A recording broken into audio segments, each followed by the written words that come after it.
Space Mountain. It was around 7 o'clock at night when my dad and I decided to use our fast passes for Space Mountain. I was mad at my dad because he knows that I do not care for roller coasters. Space Mountain is a roller coaster that is in the dark. That's why I am so scared to ride it. What I did before I got on the ride is I let the tremble of fear run through my body and cross everything and hope that my dad was right and I would love Space Mountain. I tried telling my dad, I don't know if I can do this. Maybe it will just be better if we turn around and leave the line. When we got on the ride, I asked my dad, why do we only have seatbelt buckles?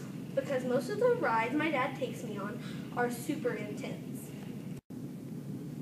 I tasted the cold air even though we should not have any air since we are in space, and space has no oxygen. I saw the little flecks of light that were supposed to be the bright, brilliant stars that light up our world in the dark. My number one scare factor was the humongous hills where it feels like you are going to fly out of your seat or your stomach will be left at the top of the hill.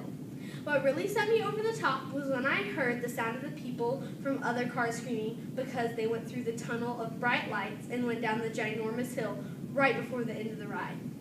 When we got off, I yelled, oh my gosh, I cannot believe I actually rode Space Mountain. We rode Space Mountain one more time, and this time I could smell the cleaning supplies they had used to clean the floors and the body odor or sweat from the couple that was standing in front of us in line. Once the ride was over, my dad got me 2 victory presents. One of them was some cold, refreshing ice cream. The other one was one more ride that we can ride since it was 9 o'clock at night. I will never forget my spectacular ride on Space Mountain.